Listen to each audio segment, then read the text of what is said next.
جاری ہے اور یہ وہ مہینہ ہے جس کے اندر میرے آقا و مولا صلی اللہ علیہ وسلم کو اللہ تعالیٰ نے آسمانوں کی سیر کروائی، اور میرے آقا و مولا صلی اللہ علیہ وسلم جب اس سیر کو چلے تو پہلا آسمان جب آیا تو آگے دیکھا کہ فرشتے استقبال کے لیے کھڑے ہوئے ہیں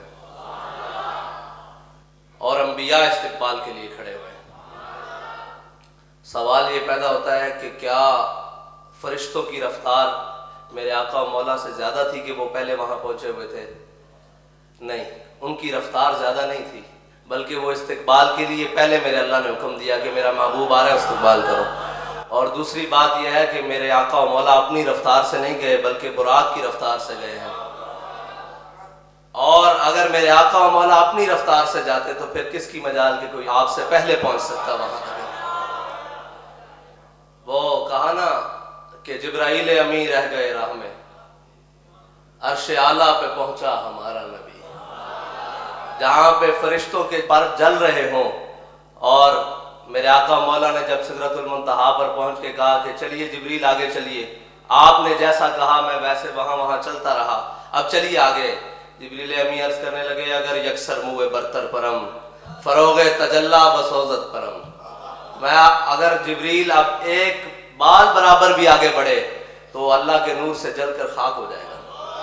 میرے آقا و مولا نے جب معراج کی جانب سفر کیا تو رستے میں میرے آقا و مولا قصداً حضرت موسیٰ علیہ السلام کی قبر مبارک کے اوپر سے گزرے تو آپ نے مشاہدہ فرمایا کہ موسیٰ علیہ السلام کھڑے ہو کر نماز پڑھ رہے ہیں۔ بعض یہاں پہ محدثین نے لکھا کہ صلاۃ ہے، صلاۃ کا لفظ کہ حضرت موسیٰ علیہ السلام نماز پڑھے، تو قبر میں تو نماز نہیں ہے نا جی۔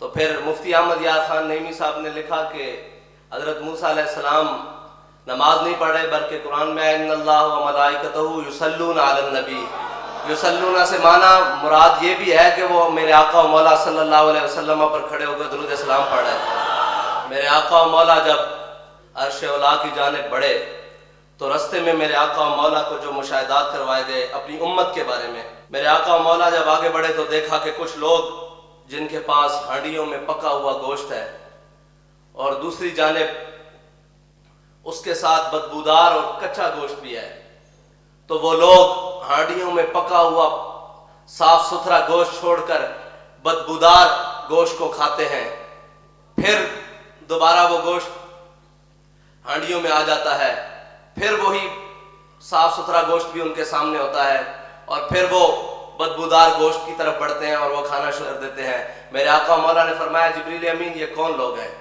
انہوں نے عرض کی یا رسول اللہ یہ آپ کی امت میں وہ لوگ ہیں کہ جو حلال چیزوں کو چھوڑ کر حرام کی طرف بھاگا کرتے تھے، جو اپنی حلال عورتوں کو چھوڑ کر حرام عورتوں کے پیچھے بھاگا کرتے تھے، اور یہ وہ عورتیں ہیں جو اپنے حلال مردوں کو چھوڑ کر حرام مردوں کے پیچھے بھاگا کرتی تھی۔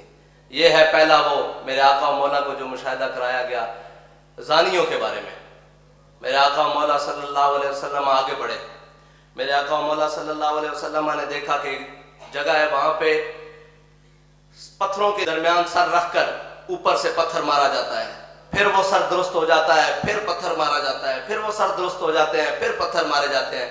میرے آقا و مولا صلی اللہ علیہ وسلم نے جبریل امین سے فرمایا جبریل یہ کون لوگ ہیں؟ کہا حضور یہ آپ کی امت کے بے نمازی ہیں جو جان بوجھ کر فرض نماز چھوڑ دیتے تھے اور جو جان بوجھ کر فرض نمازوں میں کوتاہیاں کرتے تھے۔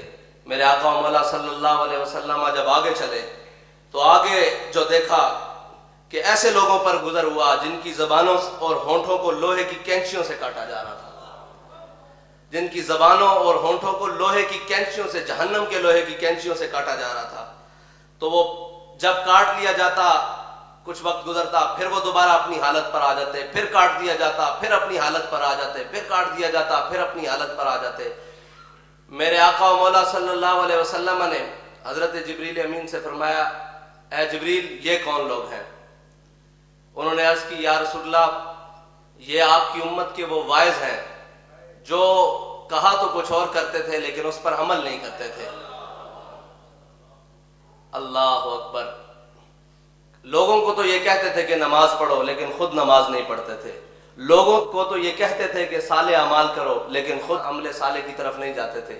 لوگوں کو تو یہ کہتے تھے کہ سود سے بچو لیکن خود سود میں شامل ہو جاتے تھے. لوگوں کو تو یہ کہتے تھے کہ بے حیائی سے بچو لیکن خود بے حیائی کے اندر رغبت رکھتے تھے. ان کے ہونٹوں کو جہنم کی کینچیوں سے کاٹا جا رہا تھا. یہ ہے وہ بات جس کو امیر المجاہدین نے سیدھا کیا کہ جو کہا اس پر عمل کر کے بھی دکھایا. ہم نے اپنی زندگی میں جب آپ حادثے کے بعد بستر پر آئے تو ہم نے اپنی زندگی میں یہ نہیں دیکھا کہ کبھی آپ جان بوجھ کر آپ نے کوئی فرض نماز سے کوتاہی کی ہو. جیسی بھی حالت آئی، سفر ہو، حضر ہو، مشکلات ہوں، جیلیں ہوں، پانی ہو نہ ہو، سردی ہو، گرمی ہو، آپ نے نماز نہیں چھوڑی. ہاں، نماز جان بوجھ کر کبھی نہیں چھوڑی، بالکل کبھی بھی نہیں. اور جب کہیں آ گئی آپ فرماتے تھے ہمارا کام ہے سجدہ کرنا، مالک کا کام ہے وہ قبول کرے نہ یا کرے. تو سجدے کری جا، کسی نہ کسی دن تو وہ تیرا قبول کر لے گا نا. اور یہ دین کے معاملات میں جتنی انہوں نے صفائی رکھی اور جو سیدھے معاملات رکھے، ہم نے نہیں دیکھا کہ کسی سے لین دین کرتے ہوئے آپ نے کہا ہو کہ جناب یہ تھوڑا اور یہ زیادہ اور یہ ایسے کم ہو. ایک ہم پروگرام میں جا رہے تھے کہ رستے میں ایک ٹول پلازے سے ہم گزر گئے تو صاحب ذرا رش تھا. ہم نے ٹول پلازے کا وہ جو پرچی ہوتی ہے وہ نہیں دی تو آپ نے آگے گاڑی سائڈ پر کروا کے فرمایا تم حساب لگاؤ کتنی گاڑیاں ہیں. میں نے کہا جی اندازاً 25-30 ہے. فرمانے لگے یہ پیسے لے جاؤ 50 گاڑیوں کے پیسے جمع کرواؤ تاکہ کل کو ہمارے اوپر ہمارے سے یہ سوال نہ ہو سکے. ہم اپنے معاملات کو سیدھا رکھیں، اس حد تک احتیاط کرنے والے. لیکن اپنے معاملات کو جو کہا کہ ہم بددیانت نہیں ہیں، اس بددیانتی کے اوپر ثبوت دیا کہ ہم حقیقت میں بھی بددیانت نہیں ہیں.